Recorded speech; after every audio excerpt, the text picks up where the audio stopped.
अब हम पढ़ने जा रहे हैं concept of security 21st century. और 21st सेंचुरी से पहले तक जो सिक्योरिटी का कॉन्सेप्ट था मैं पहले बता दूं, तो सिंपली यही था कि कोई भी नेशन अपने आप को सिक्योर फील करती थी अगर उसको किसी दूसरी स्टेट की तरफ से मिलिट्री थ्रेट का सामना नहीं होता था। लेकिन 21st सेंचुरी में थ्रेट्स की नेचर चेंज हो गई। वो कैसे, वो अभी हम देखते हैं। अब ये कुछ क्वेश्चंस हैं एक तरह से, क्योंकि हम पढ़ने जा रहे हैं सिक्योरिटी। सिक्योरिटी होती है अगेंस्ट द थ्रेट। आप किसी कंट्री के अगेंस्ट नहीं अपने आप को सिक्योर करते, किसी इंडिविजुअल के अगेंस्ट नहीं, rather you secure yourself against the threat emanating from that individual or state. ठीक है। अब कुछ क्वेश्चंस हैं, आपने आइडेंटिफाई करना है थ्रेट की type. If CPAC does not become a reality as anticipated, क्योंकि हम कहते हैं CPAC reality अगर बनेगा, it will elevate the growth rate of Pakistan to 6.5% or 5.6%, यही चीजें। अगर ये CPAC उस तरह से नहीं बनता reality जिस तरह से कहा जाता है, तो ये फिर किस किस्म का थ्रेट है? हमने तो कहा तो reality बन नहीं रही। That trap से क्या होगा? Sir economic turmoil. Very good. अगर आप कहते हैं कि इकोनॉमिक थ्रेट हो, कैसे? कि CPAC is a bilateral project. अभी तक हो सकता है बहुत सारे और कंट्रीज भी आ रहे हैं। 62 बिलियन, 62 बिलियन बहुत बड़ा अमाउंट। ये जो स्टैगरिंग अमाउंट है 62 billion between China and Pakistan, अगर ये प्रोजेक्ट उस तरह से नहीं बनता जैसे दोनों ने एंटिसिपेट किया है, तो क्या दोनों का रिलेशनशिप ठीक रहेगा? पाकिस्तान को तो डायरेक्ट इकोनॉमिक लॉसेस का सामना होगा जो एंटिसिपेट किए, अटैच किए इसके साथ, और प्लस पॉलिटिकल थ्रेट भी होगी, क्योंकि चाइना और पाकिस्तान के दरमियान रिलेशनशिप ऐसा नहीं रहेगा। इवन दो इंडिविजुअल के दरमियान कारोबारी डील अगर इतनी बड़ी हो या इवन कुछ मिलियन डॉलर्स की हो और वो उस तरह से ना जाए तो खटाई में पड़ जाता था। तो CPAC अगर रियलिटी नहीं बनता तो it will pose an economic threat to Pakistan equal to China, or plus political threat. Pakistan will not enjoy cordial relations with China. Right? Pakistan is 7th or 6th worst hit country by climate change. ये किस किस्म का threat? Environmental. भाई environment से हमें क्या? भाई जब wars होती हैं उसमें भी human losses होते हैं। तो क्लाइमेट चेंज जब होता है तो उसमें भी इकोनॉमिक लॉसेस भी होते हैं और ह्यूमन लॉसेस भी। ठीक है, क्वालिटी ऑफ लाइफ, डिजीजेस, और अगर क्लाइमेट चेंज की वजह से वाटर शॉर्टेजेस, फूड इनसिक्योरिटी वगैरह आ जाए तो आप बहुत बड़ी बड़ी पॉपुलेशन को डिसलॉज करके दूसरी जगह पे ले जाना पड़ता है। उसके लिए भी आपको रिसोर्सेज की जरूरत है जो आपके पास नहीं। तो ये इन्वायरमेंटल थ्रेट है जो आपके लिए इकोनॉमिक थ्रेट भी कॉज कर रहा है, इकोनॉमिक इनसिक्योरिटी भी कॉज कर रहा है, फिर फूड इनसिक्योरिटी भी कॉज कर रहा है, वाटर शॉर्टेजेस, क्योंकि आप एग्रारियन कंट्री, अगर आपकी एग्रारियन इंडस्ट्री सफर करेगी, 22 करोड़ की पॉपुलेशन को फीड नहीं कर सकती, तो बहुत बड़ा effect. Then Pakistan lost 70,000 human being in war and terror. ये किस किस्म का, ये कैसा हो रहा है? टेररिज्म। ठीक है जी, टेररिज्म एक ओवरऑल थ्रेट है, ठीक है, हमारी सोसाइटी को, हमारे ह्यूमन को। And if India diverts the flow of water, survival threat नहीं, थ्रेट तो होता ही सर्वाइवल ना, इकोनॉमिक, पॉलिटिकल। आप क्या कर इकोनॉमिक है क्योंकि एग्रेरियन इंडस्ट्री है, फूड इनसिक्योरिटी, आपकी फर्टाइल लैंड्स को बैरन लैंड में टर्न होने का डर है, आपकी जो पॉपुलेशन 22 करोड़ की, इतनी बड़ी पॉपुलेशन को फीड करने के लिए आपको एनॉर्मस किस्म के रिसोर्सेज चाहिए। Then if a society like Pakistani society is polarized on ethnic lines, sectarian lines, religious lines और political lines.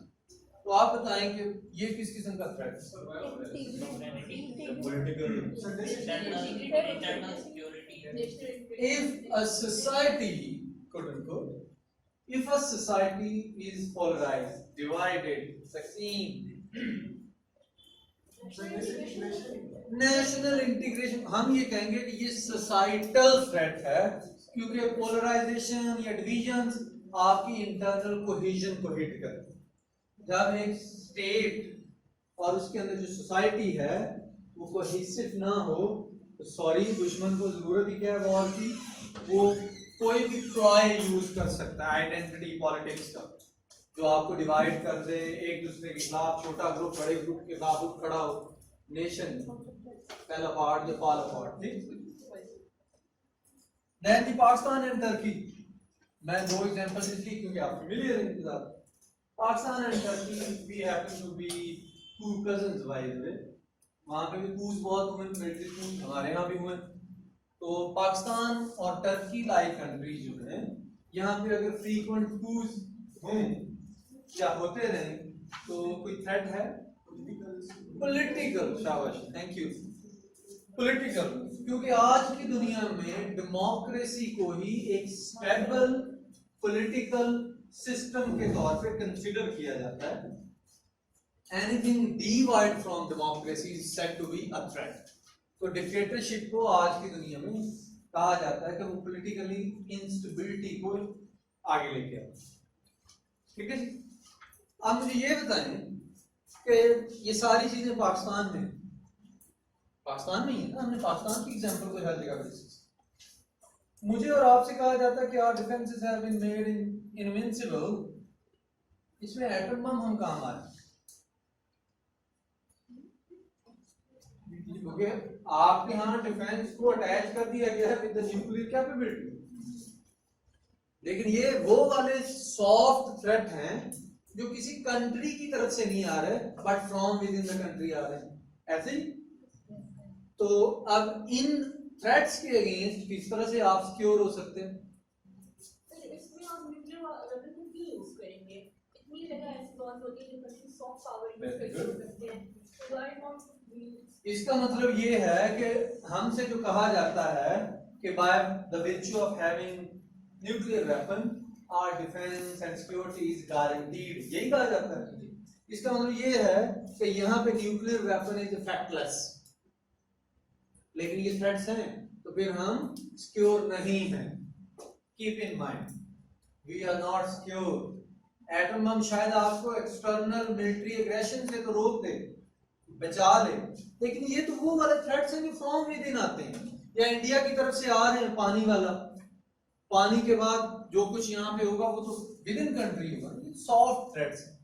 तो 21st सेंचुरी में, इसमें साइबर सिक्योरिटी अभी मैंने नहीं डाली कर, 21st सेंचुरी में सिक्योरिटी का जो कॉन्सेप्ट है वो ये है कि आपने ना सिर्फ बाहर से आने वाले थ्रेट्स को काउंटर करना, किसी भी इंडिया, किसी भी ईरान, किसी भी अफगानिस्तान, किसी भी यूएस, किसी भी चाइना की तरफ से, बल्कि फ्रॉम विद इन जो सॉफ्ट थ्रेट्स हैं उनको भी काउंटर करना, तब आप सिक्योर हो।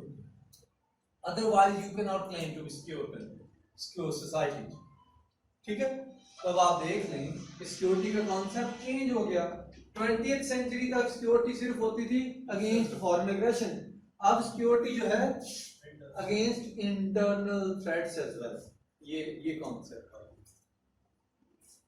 अब हम डिफाइन करते हैं व्हाट इज सिक्योरिटी। सिक्योरिटी को भी रिलेटिव टर्म्स में डिफाइन किया जाता है। लाइक हम कहते हैं व्हाट इज डार्कनेस, आप कहते हैं एब्सेंस ऑफ लाइट।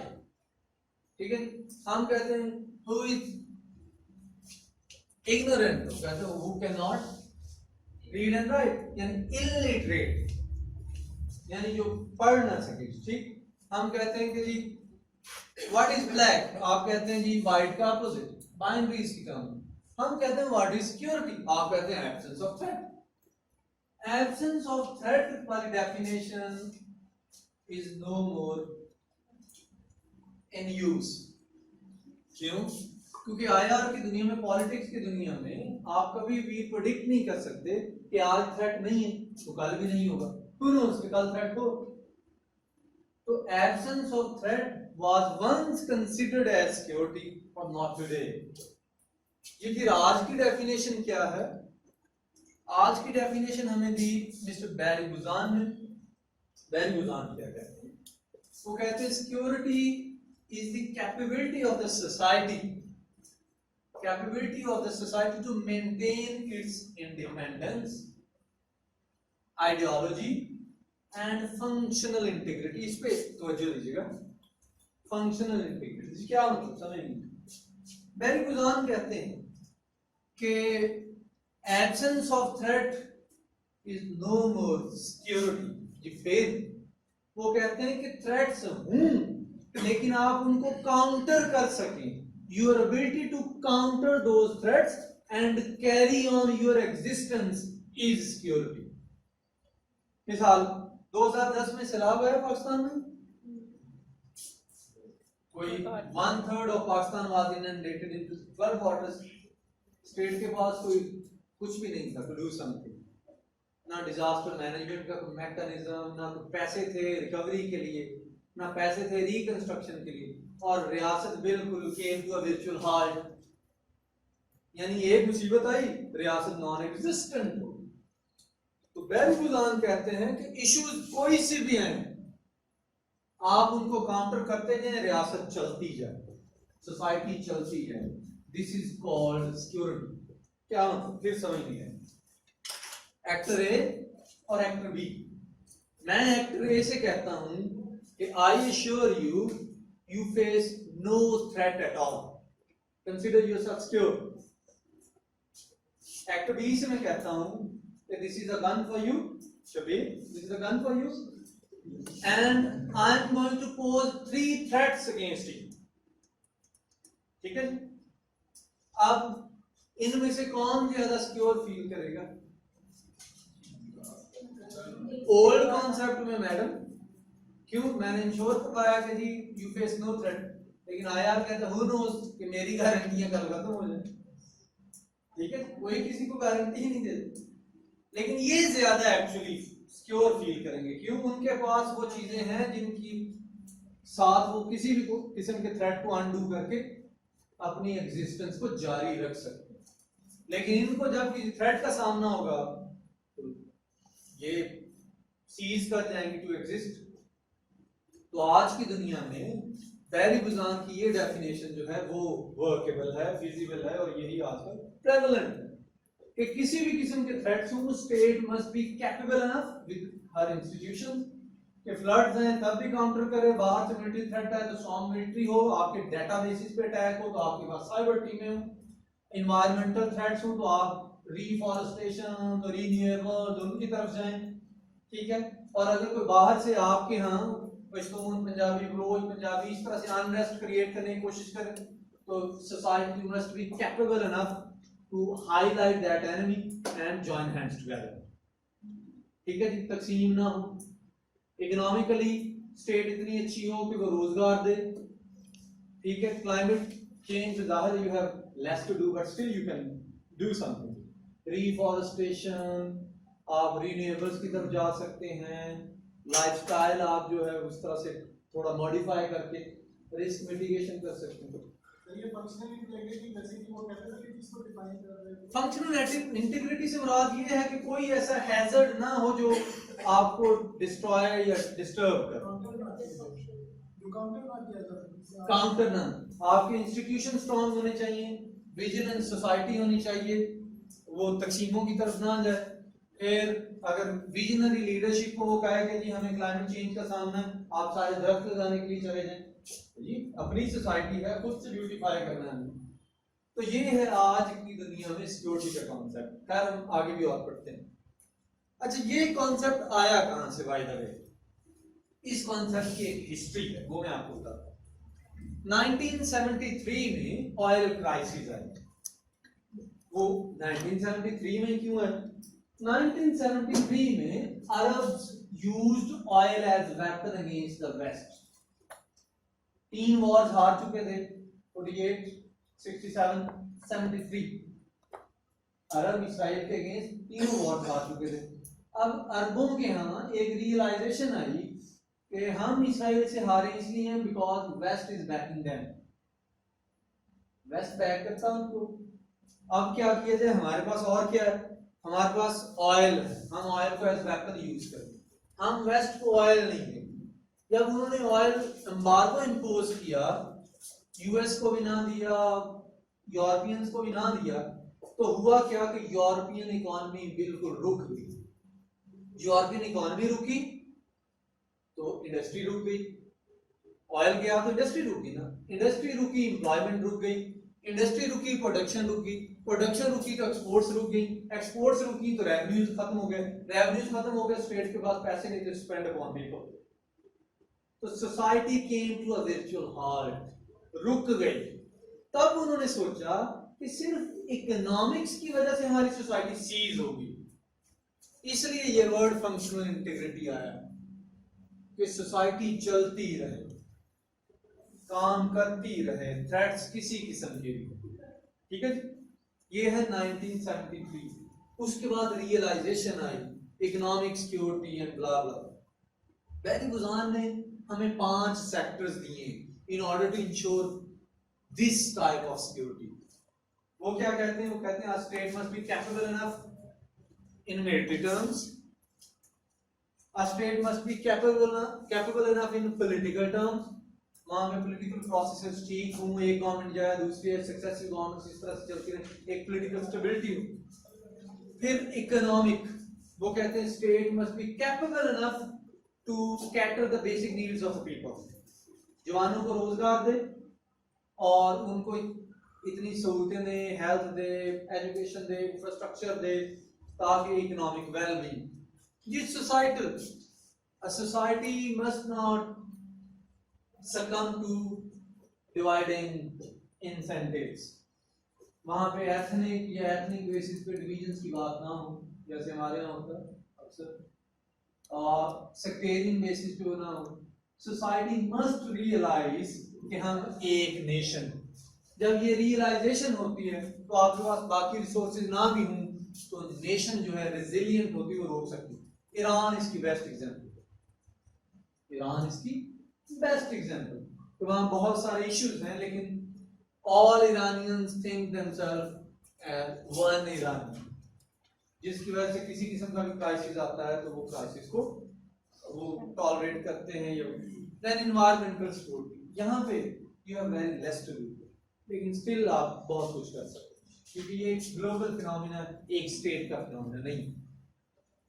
अच्छा, ये वो सारे थ्रेट्स हैं जो हमने थोड़ी देर पहले पढ़े, इस सारे सॉफ्ट थ्रेट्स के अगेंस्ट सिक्योरिटी की बात करें। Environmental soft threat coming from country, societal coming from with in country, economic coming from with in country, political again coming from within the country. तो बैरी गुज़ान की जो ये जो कॉम्प्रिहेंसिव कॉन्सेप्ट ऑफ सिक्योरिटी है वो 5 सेक्टर्स को देखता है। अब इसमें साइबर सिक्योरिटी वगैरह भी आ गई। साइबर सिक्योरिटी इसलिए आई क्योंकि आप डेटाबेसेस पे अटैक करते हैं और डेटाबेसेस बेसिकली डिसीजन मेकिंग के लिए यूज होती हैं।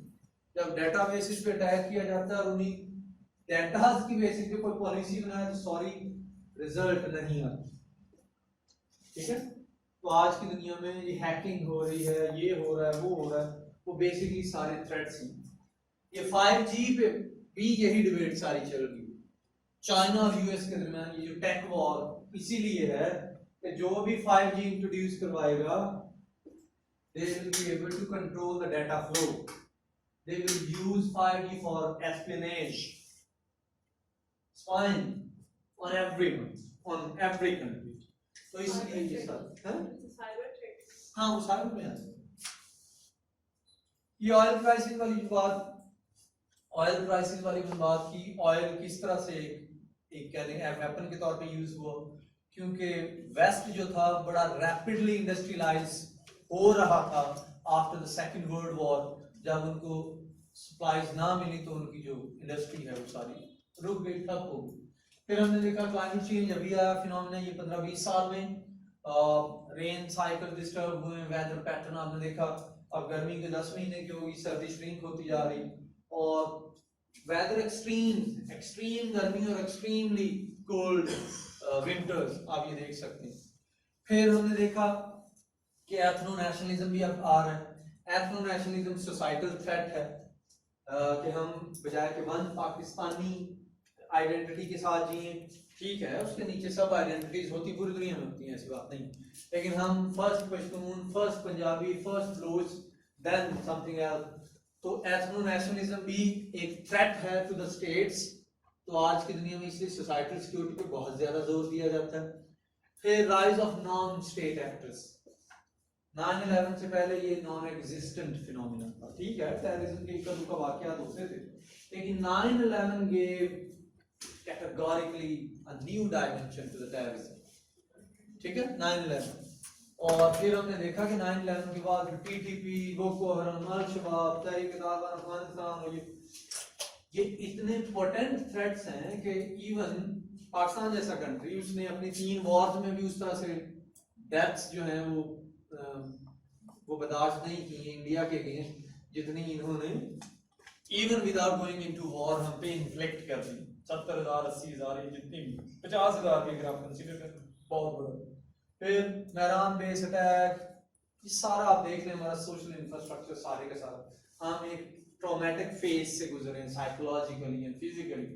तो ये टेररिज्म किस तरह से हिट करता है, ये सारे एरियाज आए, non state actors, ethno nationalism, फिर क्लाइमेट और इकोनॉमी। इसकी वजह से फिर ये अब बैरी बुजान जैसे स्कॉलर्स ने एक कंप्रिहेंसिव डेफिनेशन दी कि सिर्फ मिलिटरीली सिक्योर होने से मुराद सिक्योरिटी नहीं, सिक्योरिटी का कॉन्सेप्ट ब्रॉडेंड है, एक्सपेंडेड है, comprehensive security against military threats coming from other countries, वो भी जरूरी है, और security against soft threats coming from within the country, वो भी जरूरी है। यहाँ तक कोई क्वेश्चन है प्लीज? सर इस तरह तो कोई भी स्टेट पॉलिटी सिक्योर नहीं है। यकीनन उस तरह से जो एब्सोल्यूट टर्म में कोई स्टेट सिक्योर नहीं, ठीक है, लेकिन एक बात मैं बता दूं आपको, स्टेट्स हमेशा से फियर को यूज करती हैं। मिसाल के तौर पे हाँ, स्टेट्स फियर फैक्टर को यूज करती हैं, अपने आप को वल्नरेबल दिखाती हैं in order to do something extraordinary. मिसाल के तौर पे अब 9/11 हुआ, 9/11 को एज एक्सक्यूज यूज किया स्टेट ने, होमलैंड सिक्योरिटी के कवानीन आ गए, पैट्रियट एक्ट आ गया, पैट्रियट एक्ट के तहत आप किसी को भी उठा सकते हैं, टेलीफोन टेप कर सकते हैं। हालांकि ऐसी सोसाइटी जो यूएस जैसी सोसाइटी, वहां पे पर्सनल लिबर्टीज पे ऐसी कोई बात हो तो वहां पे हुकूमतें गिर जाती हैं, ठीक। लेकिन 9/11 का इवेंट को एक्सक्यूज के तौर पे यूज किया, थ्रेट के तौर पे यूज किया, फियर के तौर पे यूज किया, और स्टेट ने अपनी अथॉरिटी को फिर से रिकवर किया। पैट्रियट एक्ट आ गया, उसी की बेसिस पे उन्होंने पॉलिसियां आगे बढ़ाई, कभी अफगानिस्तान पे अटैक तो कभी उस पे अटैक। कोई स्टेट क्लेम नहीं करती वी आर सिक्योर, क्योंकि वो करेगी तो फिर स्टेट की तो पॉलिसी नहीं रहेगी। हर स्टेट फील करती है कि वी फेस थ्रेट। फिर मिलिट्री मॉडर्नाइजेशन की तरफ जाती है, मिलिट्री बजट उसको मिलते हैं गवर्नमेंट की तरफ से, क्योंकि स्टेट इंस्टीट्यूशन भी तो लॉबिंग कर रहे होते हैं, हर जगह पे ये होता है, हमारे ही मिलिट्री नहीं, हर जगह पे इसी तरह से। तो दुनिया में हर स्टेट, लाइक बुश की गवर्नमेंट ने वॉर ऑन टेरर की टर्म कॉइन की। अब होना तो ये चाहिए था कि आप कहते हैं कि America is the victim of terrorism. अब टेररिज्म जो है is subject to punishment according to state laws, it's a crime, ठीक है। आपने इसको जोड़ा वॉर के साथ। War is a concept among और बिटवीन स्टेट्स, यानी आपने एक स्टेट के अफेयर को, विद इन स्टेट अफेयर को या कॉन्स्टिट्यूशनल लीगल अफेयर को इंटरनेशनल अफेयर के साथ जोड़ दी। War has clear start and clear ending, कि फलानी वॉर 14 सितंबर को स्टार्ट हुई, इतने अक्टूबर को खत्म हुई, याद है ना आपको इस तरह से। लेकिन वॉर ऑन टेरर के स्टार्ट का तो आपको पता है, एंड का पता है। This is how you use words and semantics to confuse people in order to pursue your gains. War on terror. आज इधर नोआ पे अटैक हो जाए, चले मुझे भी तो अपनी जान की नोआ पे अटैक हो जाए और कहा जाए कि जी हाई वैल्यू टारगेट जो था वो मार दिया, कि जी वॉर ऑन टेरर जो है सक्सेसफुली जाना, कोई नहीं क्वेश्चन करेगा। वॉर ऑन टेरर का फिनोमिना, जी यमन में अटैक अलकायदा की यमनी ब्रांच पे, सीरिया पे अटैक, वहां पे फलाने ग्रुप पे, जी war on terror is grinding, कोई एंड नहीं है, किसी भी कंट्री के खिलाफ यूएसए कुछ भी कर सकता है। तो इसलिए they use words to pursue their goals. तो कोई स्टेट क्लेम नहीं करेगी, ठीक है, जन्नत में ही होगा ऐसा। चले अब हम बहरी बुज़ान के यही 5 सेक्टर्स को यहाँ डिस्कस करते हैं। जो कंफ्यूजन अगर रह गई होगी यहाँ कवर हो जाएगी। सोसाइटल सिक्योरिटी, बहरी बुज़ान कहते हैं state enjoys, a society enjoys societal security when there are no ethnic divisions, sectarian division, मैंने ये पाकिस्तानी कॉन्टेक्स्ट में या मुस्लिम वर्ल्ड के कॉन्टेक्स्ट में डाला, migration, refugees and cultural transformation, ये हम देखेंगे क्या है। वो कहते हैं एथनिक डिविजन्स होती है, सोसाइटी डिवाइड होती है, सोसाइटी की स्ट्रेंथ, वो यूनिटी स्ट्रेंथ वाली बात यहाँ पे। सेक्टेरियन डिविजन्स होंगी, सोसाइटी भी डिवाइड होगी, सोसाइटी का स्टेट पावरफुल नहीं होगी, क्योंकि सोसाइटी के जो लोग हैं उनकी थिंकिंग डिफरेंट होगी। अच्छा, माइग्रेशन एंड रेफ्यूजीज और अदर डेमोग्राफिक शिफ्ट किस तरह से इनसिक्योरिटी का बायस बनते हैं। कश्मीर रीसेंट एग्जांपल, कश्मीर के लोग क्यों चीख रहे हैं, क्योंकि दे बिलीव कि अभी जो रिसोर्सेज उनके हैं will be used by the aliens who would pour into Kashmir valley, वो इंडियंस आएंगे, ठीक है। तो इस सोसाइटल इनसिक्योरिटी में बेसिकली इकोनॉमी भी है, वैल्यूज भी हैं, कल्चर भी, बहुत कुछ आ जाता है। इसकी और एग्जांपल माइग्रेशन और रेफ्यूजीज की बहुत 2-3 आपको बताना। अफगान रेफ्यूजीज आए हमारे यहाँ, हालांकि अगर देखा जाए टू बी वेरी फ्रैंक उसमें 95% पश्तून थी, हजारात और उज़्बेक ताजिक्स भी हैं उसमें, लेकिन प्रिडोमिनेंटली वो पश्तून थे। अब अगर देखा जाए तो पश्तून उधर या पश्तून इधर, एक जुबान, एक बिलीफ सिस्टम, एक एथनिसिटी, एक लिनिएज, लेकिन still are Pakhtun, Pakistani Pakhtun treated them as Muhajir, एक ऐसा वर्ड जिसके अंदर इनहेरेंटली एक नफरत या वो है stay away at arms length. शादियां नहीं की, हाँ अगर कोई फाइनेंशियली तगड़े थे तो फिर काफी फिर इस्लाम जिंदा, ठीक, शादियां नहीं की उनके साथ, ठीक है, कारोबारी रखे क्योंकि उनके पास पैसे बहुत थे, वहां से कुछ बेच के, स्पेशली 9/11 के बाद, क्योंकि डॉलर में इकोनॉमी चली गई अफगानिस्तान की, वो हुआ। लेकिन इस सोसाइटी के लोगों ने उनको ट्रीट किया एट आर्म्स लेंथ, रिश्तेदारियां नहीं, क्यों, उसके पीछे क्या, क्योंकि उसके पीछे हमारी सोसाइटी के लोगों की थिंकिंग ये थी कि ये 40 लाख या 35 लाख लोग आए और वो रिसोर्सेज जो सिर्फ हमारे लिए थे एक्सक्लूसिवली, ये भी कंज्यूम कर रहे हैं, सोशल फ्रिक्शन आ गई, ठीक है, क्राइम्स बढ़े, प्लस जब माइग्रेशंस होती हैं या रेफ्यूजीज आते हैं, they bring their values as well, mentality as well. वो वहां से क्लासिकल कल्चर लेके आए, ड्रग्स लेके आए, और उससे बड़ी बात जो है डिफाइंस लेके आए। हमारा इलाके के लोग अभी भी लॉ अबाइडिंग हैं, लेकिन जब ये लोग आए तो इन्होंने कहा कि नहीं जी, एक लाठी से एक संतरी जी इतने किले को या इतने लोगों को जो कंट्रोल करता है, AK-47 आपके पास हो, तो वो 303 की बंदूक क्या कहती है, वो defines disobedience to the law, ठीक है, वो लेके आए, ह्यूमन ट्रैफिकिंग, ड्रग्स एटसेट्रा। तो यहाँ के लोगों ने ये सोचा कि they have caused injuries to our culture, our economy and our value system, ठीक है, हालांकि एक थे। तो सोसाइटी ने कहा कि दे आर थ्रेट, और जब स्टेट ने कहा कि रेफ्यूजीज आर थ्रेट, तो हमने फिर वो उर्दू में कहते हैं कब जा रहे हो, अगले दिन ही कहा, पश्तो में क्या कहते हैं, ठीक है, क्योंकि हमने उनको थ्रेट के तौर पे समझा। कल्चरल ट्रांसफॉर्मेशन की बात है, एक सोसाइटी इनसिक्योर फील करती है, जब वो फील करती है कि उनकी अपनी वैल्यूज जो है they are under attack. Like मैं और आप एक सोसाइटी से बिलोंग करते हैं, हम कहते हैं कि हमारा जवान जो है वो शलवार कमीज वेस्ट कोट या नीचे जो मखसूस हमारी जो chappal with little variety from Karachi to Chitral, जो थोड़ी बहुत वैरायटी के साथ जो है नीचे वाला पहनावा जूता वो नहीं पहनता, वो जीन्स जैकेट कल्चर की तरफ जा रहा है, वो एक मखसूस किस्म की वेस्टर्नाइजेशन की तरफ जा रहा है, वो जॉइंट फैमिली सिस्टम को निगेट कर रहा है, वो न्यूक्लियर फैमिली की तरफ जा रहा है, ठीक है जी। वो उसी तरह के फैशन को परस्यू कर रहा है या फॉलो कर रहा है जो वेस्ट में फॉलो किया जाता है।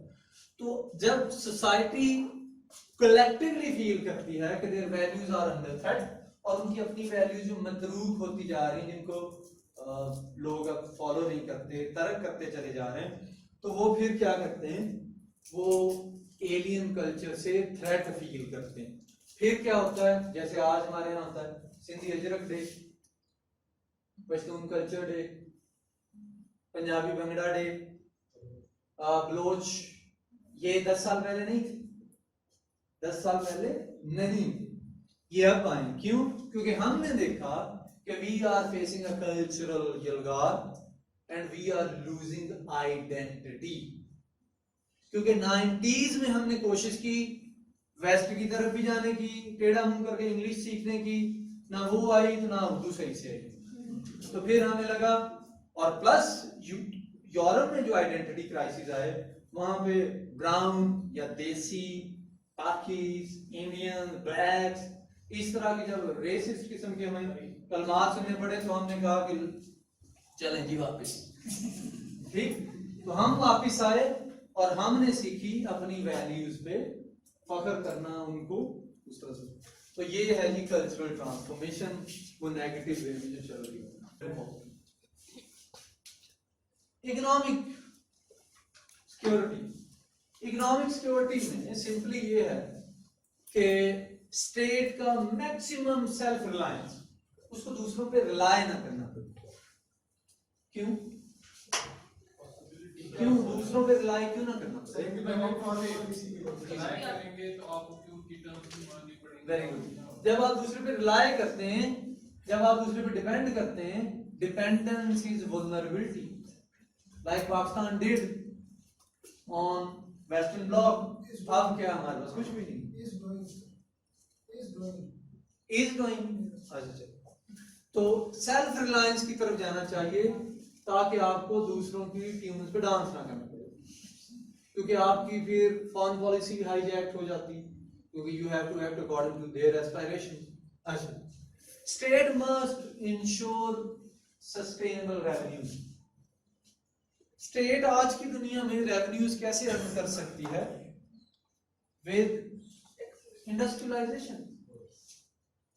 आज की दुनिया में इकोनॉमिक्स को मेजर करने का सिर्फ एक ही मोस्ट सुटेबल मेजर, वो है देखें एक्सपोर्ट्स की,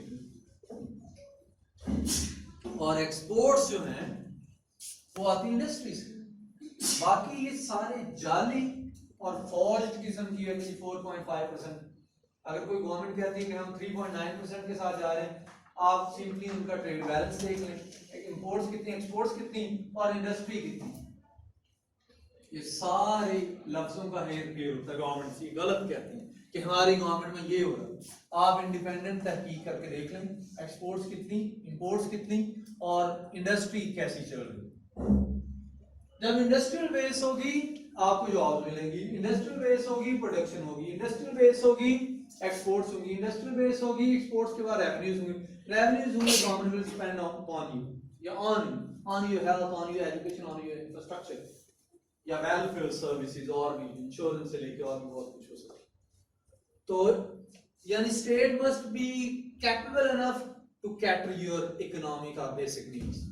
फिर आज की दुनिया चूंकि कैपिटलिज्म की दुनिया है, WTO वर्ल्ड ट्रेड ऑर्गेनाइजेशन जो है वो क्या करती है, डिक्टेट करती है कि ट्रेड लिबरलाइजेशन क्या हो, टैक्सेशन कैसे हो, टैरिफ्स क्या हो, कौन सी स्टेट किस तरह कैसे डील करे।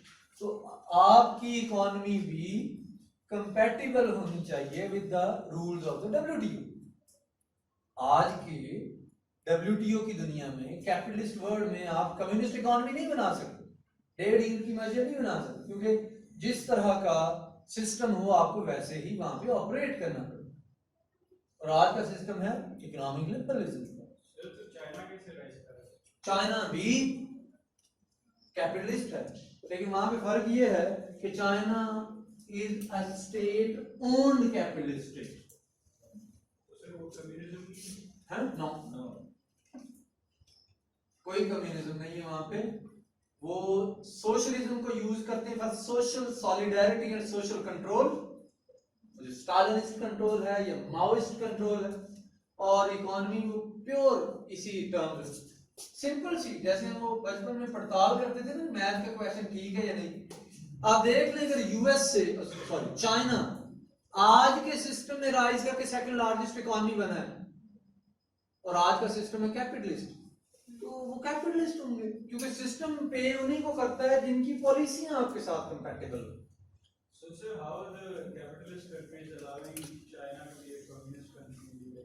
चाइना कम्युनिस्ट नहीं है, चाइना कम्युनिस्ट नहीं है। They use communism for party control. Communism होता तो वहां पे मल्टी बिलियनर ना होते। आज आप जाके फोर्ब्स मैगजीन की लिस्ट देखें, चाइनीज एंटरप्रेन्योर्स, अलीबाबा छोड़ें और भी बहुत सारे 430+ बिलियनर्स। कम्युनिज्म होता तो बिलियनर्स तो होते ही ना। सर वैसे जो गए रह गए हैं उधर तो सारा कम्युनिज्म ही है, मतलब प्रोटेस्ट आप कहते ही हैं, कहने को क्या है, हम भी इस्लामिक। सर ये आपने एक पॉइंट निकाला, preference to industrialisation for the revenue, ठीक है सर, लेकिन सर प्रैक्टिकली तो स्टेट्स में टैक्सेशन पे ज्यादा कब की बात कर रहे हैं आप? सर ये जो आपने कहा था ना कि रेवेन्यू के लिए इंडस्ट्रियलाइजेशन की हाँ। ज्यादा जरूरत है, हाँ। लेकिन सर रेवेन्यू के लिए तो टैक्सेशन में कंपोनेंट नहीं होता। याद रखें, स्टेट्स इवन डेट की तरफ चली जाती हैं, डेमोक्रेटिक स्टेट्स, वो कंज्यूमर पे उस तरह से टैक्स नहीं लगाती। वो एक सेगमेंट से निकालती हैं और दूसरे सेगमेंट को कभी सब्सिडाइज करके और इसी तरह से चीजों को बैलेंस चलाती हैं। ठीक है, सबसे ज्यादा टैक्स आता है इंडस्ट्रियल साइड से, और फिर उसी मनी को वो यूज करते हैं आम लोगों के लिए, सोशल सर्विसेज वगैरह, उसको जरूर चूसते हैं। आप ठीक कह रहे हैं, आप ठीक कह रहे हैं। ठीक है, अब इकोनॉमिक सिक्योरिटी कितनी पावरफुल है कि आप अंदाजा इससे कर लें कि आज यूएसए सुपर पावर है, not because of their military might, because of their economic might. USA became economic super power in 1872 और 1872 से लेके आज तक USA continue to be the largest economy of the world. 150 साल हो गए। अच्छा, इकोनॉमी की वजह से वो इस काबिल हुए कि उस सरप्लस मनी को यूज कर सके फॉर मिलिट्री मॉडर्नाइजेशन। क्योंकि इकोनॉमी में इतना यूज था, आपके पास सरप्लस ट्रेड थी, सरप्लस मनी थी, उस मनी को आपने यूज किया for military modernisation, for research and development. आज USA has more than $750 billion defence expenditure, 3 times larger than the next country, China। ठीक है जी, 3 times, कोई मैच ही नहीं। ठीक है, अच्छा, यूएसए की इकोनॉमी अगर अच्छी ना होती, सुपर पावर ना होता, चाइना की इकोनॉमी अच्छी ना होती तो वो सेकंड लार्जेस्ट डिफेंस एक्सपेंडिचर ना होता उसका। आज $240 billion है चाइना का, और 2008 में था सिर्फ 58। पैसा कहां से है? इकोनॉमी से। अच्छी economy ensures your military power. अच्छी इकोनॉमी, पैसे होंगे तो मिलिट्री साइड पे भी स्पेंडिंग कर सकेंगे। तो मेरे नजदीक इन सारी पावर्स में से तो आई गेस कि economy is the most important power, element of power of a nation. क्योंकि इकोनॉमी होगी, आप इवन उन लोगों पे भी स्पेंडिंग कर सकेंगे जो सेपरेटिज्म चाहते हैं। आज चाइना वही कर रहा है, सिंकियांग वगैरह में वो इकोनॉमिक्स यूज कर रहा है ताकि वो लोग जो चाइना से लहदा भी होना चाहते हैं उनका वन चाइना पे बिलीव बढ़े। क्योंकि जब चाइना उनको पे कर रहा होगा, अच्छी जॉब्स, अच्छे घर, अच्छा इंफ्रास्ट्रक्चर, तो कौन चाहेगा स्टेट के खिलाफ रहना और मारा जाना। ठीक है, तो इवन इसी तरह का मॉडल हम भी यूज कर सकते हैं। हमारे वो जो कह लें कि लोग जो बात करते हैं एंटी फेडरेशन, और वो अगर फेडरेशन या स्टेट उनको जॉब्स दे, उनको इकोनॉमिक अपॉर्चुनिटीज दे, उनकी मेन स्ट्रीमिंग करे, तो एक तो नहीं हो। तो अच्छी इकोनॉमी सोसाइटल सिक्योरिटी भी इंश्योर करवाती, टेररिज्म को भी खत्म करती, क्योंकि पॉवर्टी बहुत बड़ा इनेबलर है फॉर टेररिज्म। ठीक है, अच्छी इकोनॉमी से मिलिट्री पावर भी आपकी बनती, अच्छी इकोनॉमी होगी, आप रिसर्च एंड डेवलपमेंट करेंगे तो इन्वायरमेंटल हैजर्ड्स की तरफ भी जा सकते हैं, डैम बना सकते हैं, वाटर रिजर्वोयर्स। तो economy is a religion without profit but of course with profit. ठीक है, तो इतनी बड़ी ये। अच्छा, यहाँ पे एक और चीज भी हमें सोचने को मिलती है, अगर आप सोचना चाहें। हम कहते हैं कि चाइना अगले 10 सालों में will supersede or surpass USA and will become the superpower of the world, यही कहते हैं। लेकिन ये एग्जांपल जो अभी मैंने साइट की कि America became the largest economy in 1872 but yet they could not surpass Britain till 1945, यानी ब्रिटेन सेकंड लार्जेस्ट इकोनॉमी भी बन के सुपर पावर रहा अगले 75 साल, और हालांकि 2 वर्ल्ड वॉर्स भी लड़ी।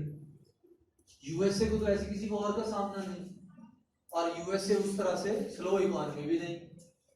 चाइना सरपास कर भी जाए, USA will continue to be the super power for next 50 years. Keep in mind, समझ आई बात की कि अगर उस यूएस ब्रिटिश एनालॉजी को यूज करें तो आज फिर चाइना और यूएस को हम अंडरस्टैंड कर सकते हैं। हमने सोसाइटी पढ़ी, इकोनॉमी पढ़ी, ब्रिटिश पर चलते। ब्रिटिश की टॉप मोस्ट जो असम्पशन आती है ये है कि you need to have weapons with legal status. आज की दुनिया में देख लें, सिर्फ 5 कंट्रीज के पास लीगल स्टेटस है न्यूक्लियर वेपन्स का। बिग 5 वो भी है डिस्क्रिमिनेटरी, लेकिन रूल्स यही हैं इस वर्ल्ड। बाकी चाहे पाकिस्तान है, इसराइल है, इवन इंडिया, तो इनके न्यूक्लियर स्टेटस पे एक क्वेश्चन मार्क है। तो मिलिट्री सिक्योरिटी के लिए जरूरी ये है कि आप इंटरनेशनली रिकॉग्नाइज्ड एक मिलिट्री पावर। सेकंड चीज में 4 चीजें हैं कि you need to have sophisticated technology आज की दुनिया में, और क्योंकि वॉर्स में ह्यूमन फिनोमिना कम से कम होता चला जा रहा है। इन्फेंट्री अब वॉर्स नहीं लड़ती, अब बहुत बड़ी बड़ी आर्मीज नहीं रखी जाती क्योंकि स्टेट्स को ऑक्युपाई नहीं किया जाता। आज की दुनिया में वॉर फाइटिंग मैकेनिज्म क्या है? To inflict maximum damages upon your enemy. बस तो आपके पास सोफिस्टिकेटेड टेक्नोलॉजी हो, स्टेल्थ टेक्नोलॉजी हो, ड्रोन टेक्नोलॉजी हो, आपके पास F series like state of the art aircraft carriers हो, मिसाइल्स हो, मैनी थिंग। साइबर वॉरफेयर में आप लोग वेल वर्स्ड हो। तो sophisticated technology, then sufficient troops. अब वर्ड सफिशिएंट जो है ये इल डिफाइंड। सफिशिएंट ट्रूप्स से मुराद ये है कि हर कंट्री के लिए इसकी डेफिनेशन डिफरेंट है। अगर एक कंट्री के बॉर्डर से 2 कंट्रीज के साथ हैं तो उनको यकीनन कम ट्रूप्स चाहिए होंगे, और अगर वो भी फ्रेंडली रिलेशनशिप में तो बॉर्डर पे शायद आपको ट्रूप्स की जरूरत नहीं पड़े। अगर एक कंट्री लाइक चाइना आपके 14 कंट्रीज के साथ बॉर्डर्स हों और बहुत सारे कंट्रीज के साथ आपके बॉर्डर डिस्प्यूट्स भी हों, you need to have large number of troops for border security. तो ये सफिशिएंट ट्रूप्स की जो डेफिनेशन डिफरेंट है हर कंट्री के अपने स्टैंडर्ड के मुताबिक। Then state of the art training. आज की दुनिया में वॉर फाइटिंग के जो कहने के मैकेनिज्म चेंज हो गए। आपको 2 मिलियन 3 मिलियन की बड़ी बड़ी आर्मीज रखने की जरूरत नहीं। काउंटर टेररिज्म की कैपेबिलिटी आपके पास होनी चाहिए। काउंटर टेररिज्म की कैपेबिलिटी इसलिए क्योंकि आज की दुनिया में इवन वॉर्स जो है न्यूक्लियर वेपन के आने से वॉर्स की जो प्रोबेबिलिटी है बहुत ज्यादा रिड्यूस हो गई। तो फिर आज की दुनिया में वॉर्स कैसे होती? Through proxies, by inciting terrorism, by inciting violence, by inciting militancy. तो उसको काउंटर करने के लिए आपके पास प्रॉपर ट्रेनिंग होनी चाहिए। आज की दुनिया में ये जो नॉवल वे है गुरिल्ला वारफेयर का, बहुत सारी स्टेट्स के पास इसका कोई हल नहीं, बहुत सारी स्टेट्स के पास है भी, तो आपके पास ट्रेनिंग होनी चाहिए इस टेररिज्म के अगेंस्ट, ऐसा टेररिज्म जो आपकी दुश्मन स्टेट आपके अगेंस्ट पॉलिसी के तौर पे यूज करती है। And finally free to fight. अगर आपके पास state of the art technology भी है, आपके पास वर्कफोर्स भी है, सफिशिएंट ट्रूप्स भी हैं, लेकिन you are not ready to fight for your motherland, sorry, ये सारी चीजें खत्म हो जाएंगी। विल टू फाइट बेसिकली वो एक फीलिंग है जो ये कहती है कि you are ready to sacrifice everything that you have for your motherland. Will to fight अगर आप देखना चाहें तो आप देख सकते हैं कि ईरान और सऊदी अरेबिया के केस, ईरान के केस में हाई विल टू फाइट पाया जाता है, इसलिए वो स्टेट जो है बड़ी पावरफुल है, नहीं डरते लड़ने से। और सऊदी अरेबिया के केस में will to fight non existent, तो इसलिए वो हर जगह से हेल्प लेते दिखाई देते, गो के 90 बिलियन डॉलर का एनुअली वो असला भी खरीदते हैं। 3 साल पहले 90 बिलियन डॉलर का असला, लेकिन क्या किया जाए, ना आपको ट्रेनिंग उसको चलाने की, ना है लग्जरियस लाइफस्टाइल की वजह से आप वॉर में नहीं जाना चाहते, वो कि शहीद होना चाहते हैं लेकिन मरने से डरते हैं। तो विल टू फाइट बहुत जरूरी है किसी भी नेशन की मिलिट्री स्ट्रेंथ के लिए। फिर आते हैं अपनी इन्वायरमेंटल सिक्योरिटी की। इन्वायरमेंटल सिक्योरिटी जैसे बार बार कह रहे हो, we have very less to do, यहाँ पे भी आप फिर भी मॉडिफाई कर सकते हैं लाइफस्टाइल को, रिस्क को मिटिगेट कर सकते हैं। अगर आप समझते हैं कि रैपिड क्लाइमेट चेंज की वजह से रैपिड मेल्टिंग ऑफ आइस हो रही, आपके ग्लेशियर्स जो है पानी बन रहे हैं, तो फिर आप वाटर रेजर्वोयर्स आप बना सकते हैं ताकि प्रॉपर वाटर मैनेजमेंट के थ्रू मैक्सिमम यूज में ला सकते। वाटर रेजर्वोयर्स बनाएं, कैनाल सिस्टम बनाएं, वो एरिया जहाँ वेरिएशन नहीं हो रही all because of water scarcity, water को उस तक लेके जाएं और मैक्सिमम बेनिफिट जो है वो एक्सट्रैक्ट करें। क्योंकि रैपिड मेल्टिंग ऑफ आइस को आप कंट्रोल नहीं कर सकते, लेकिन वाटर मैनेजमेंट तो आप कर सकते हैं, पानी ज़ाया ना हो और उसको आप ऑप्टिमम यूज में लाएं। फिर रीन्यूएबल्स की तरफ चले जाएं, कार्बन एमिशंस कम से कम करें, प्लांटेशन की तरफ जाएं, पॉपुलेशन कंट्रोल करें। सबसे बड़ी पॉपुलेशन कंट्रोल होगी, रिसोर्स कंजम्पशन कम होगी, रिसोर्स कंजम्पशन कम होगी तो रिसोर्स डिप्लेशन कम होगी। हम लोग हैं तो गोश्त बहुत खाते हैं, आपको पता है कि अगर आप चले जाएं उन एनिमल्स की तरफ, लाइक मुर्गियों की बहुत सारी ऐसी किस्म है बहुत कम वाटर कंज्यूम करती हैं और अच्छा गोश्त पैदा करती हैं, या सब्जियों की तरफ चले जाएं तो आप इकोलॉजिकल ऑर्डर को भी बचा सकते हैं, अपनी वाटर स्केर्सिटी को भी बचा सकते हैं। एक गाय जितना वाटर कंज्यूम करती है, अडल्ट गाय या एक 1.5 साल की, और आप उसको सिंपली बात में खा जाते हैं। अगर आप ये वाला गोश्त ना खाएं, फैसलाबाद जो एग्रीकल्चर यूनिवर्सिटी वहाँ की रिसर्च में आपके साथ शेयर कर दूँ, तो अगर आप वो ना खाएं तो वाटर स्केर्सिटी को बहुत हद तक कम कर सकते हैं। फिर आप अपना जो आउटडेटेड किस्म का एग्रीकल्चरल जो सेटअप है, अगर उसको ड्रॉप इरिगेशन सिस्टम की तरफ लेके चले जाएं तो बहुत ज़्यादा पानी ज़ाया होने से बच जाता है। वो भी उस वक्त जब आप ट्यूबवेल्स टर्बाइन्स के थ्रू अंडरनीथ योर सॉइल जो वाटर उसको एक्सट्रैक्ट कर रहे हैं। तो लाइफस्टाइल में चेंज की ज़रूरत है। आप इस जो एक क्लाइमेट चेंज फिनोमिना है इसको बहुत हद तक इसको रिटार्ड कर सकते हैं, स्लो कर सकते हैं। लेकिन आज की दुनिया में एक चीज़ डेवलप हुई कि वेपनाइजेशन ऑफ इन्वायरमेंट जारी, क्योंकि बहुत सारी टेक्नोलॉजीज लाइक हार्ट, हाई या रूरल एक्टिव रिसर्च प्रोग्राम वगैरह जो चल रहे हैं, बहुत सारी स्टेट्स जो टेक्नोलॉजिकली एडवांस्ड हैं, they create artificial waves in order to bring tsunamis, artificial tsunamis, in order to bring untimely rains, like अगर गंदम की फसल आपकी पक के तैयार खड़ी है सिंध पंजाब में स्पेशली, जहाँ पे बहुत क्या बिलियंस ऑफ एकड़ जो है वहाँ पे होती है, और अनटाइमली रेन आ जाए तो सॉरी ये नेशनल लॉस होगा। और स्टेट्स आज की दुनिया में हाफ यूज कर रही हैं, ज़लज़ले लाए जाते हैं, सुनामीज लाए जाते हैं, वेदर चेंज लाया जाता है, ग्लेशियर डिस्प्लेसमेंट की जाती है, ठीक है, उसके नतीजे में ह्यूमन लॉसेस होते हैं, इकोनॉमिक लॉसेस होते हैं, ये भी वॉर है। और सबसे बड़ी बात ये है कि it's a war without fighting a single bullet, it's a war that you actually win without annoying others, without letting them know that you are doing something against them. क्योंकि हमारी जैसी सोसाइटी के अगेंस्ट हाफ यूज हो, हम शायद technologically तो ना देखें, मसाजिद में चले जाएंगे या अल्लाह अज़ाब चर्चा, ठीक है, क्योंकि हम नहीं देखते कि हमारे अगेंस्ट टेक्नोलॉजी या एनवायरमेंटल वेपन यूज हुआ। बहुत सारे लोग कहते हैं 2010 में जो सैलाब है पाकिस्तान में, कहा जाता है, इस पे यकीन मैं तो नहीं करता, बहुत सारे लोग करते भी, कि harp was used against Pakistan.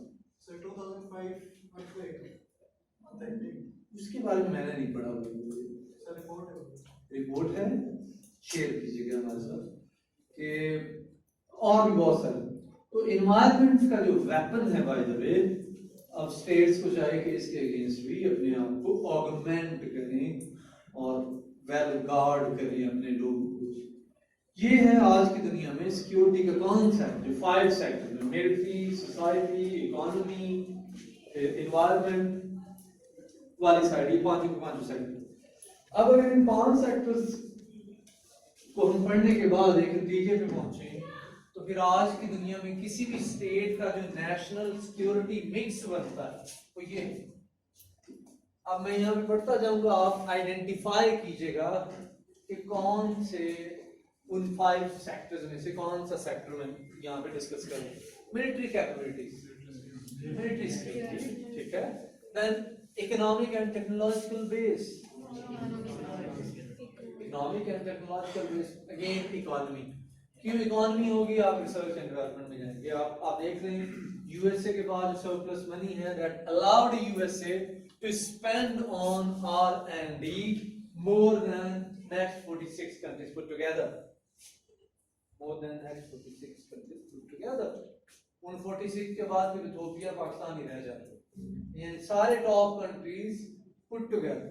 आप मैनेजमेंट साइंसेस से हैं तो आप देख सकते हैं कि कोका कोला टाइप के जो प्रोडक्ट्स हैं वो R&D पे कितनी ज्यादा स्पेंडिंग करते हैं, ताकि इनोवेटिव एज जो है वो रख के तो लीडिंग इंटरप्राइज रह सके इस मार्केट में, ग्लोबल मार्केट में। Then democratic political system, political society, then strong allies, strong allies,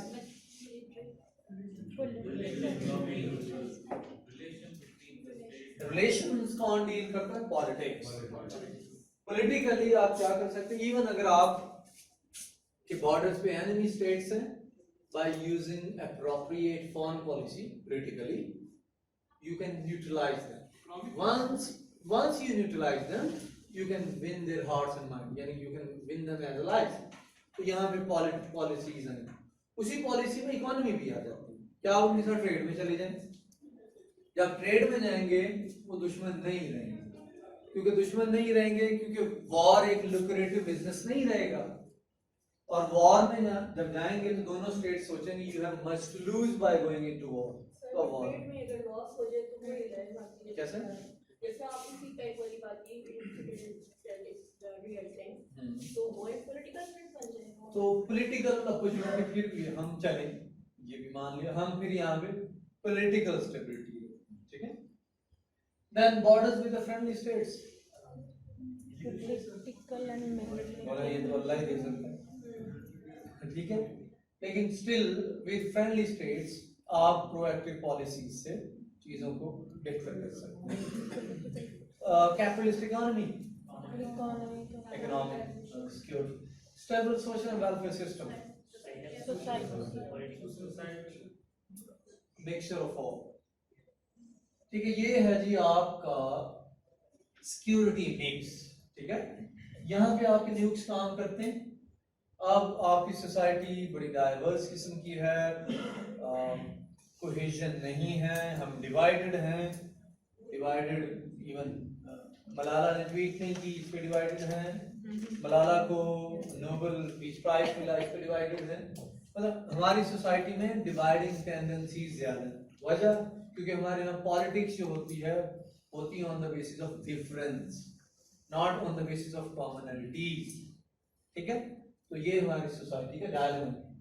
फिर यहाँ पे हम देख सकते हैं कि माइनस मिलिट्री कैपेबिलिटीज भी आर वल्नरेबल, हमारे पास कोई इकोनॉमी नहीं, वल्नरेबल, coup का खतरा रहता है, वल्नरेबल, सोसाइटी अभी भी पैसिव नहीं, स्ट्रॉन्ग एलाइज नॉन एग्जिस्टेंट, आप देख सकते हैं hostile India, unwelcoming Afghanistan and skeptical Iran, then borders with वही बात आ गई, then capitalist economy, आपके यहाँ इंडस्ट्रियल बेस ही नहीं है, इंडस्ट्रियल बेस नहीं होगी तो कैपिटलिस्ट इकोनॉमी नहीं होगी, स्टेबल सोशल वेलफेयर, क्योंकि आपके पास पुअर इकोनॉमी है तो भूल जाए कोई वेलफेयर सर्विस, स्टेट के पास सरप्लस मनी होगी तब वो वेलफेयर सर्विस में जाएगी, आपको हेल्थ इंश्योरेंस फ्री एजुकेशन वगैरह।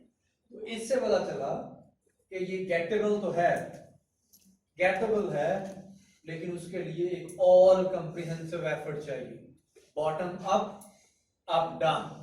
आप गवर्नमेंट पे सारा कुछ नहीं छोड़ सकते क्योंकि गवर्नमेंट मेरे और आपसे ही बनती, और सोसाइटी को भी उस तरह से नहीं छोड़ सकते विदाउट लीडिंग। आप सोसाइटी को लीड करें, सोसाइटी में से ही लीडर लेके आए और इसी तरह से चीजें म्यूचुअली कॉन्स्टिट्यूट करती चली जाए। ठीक।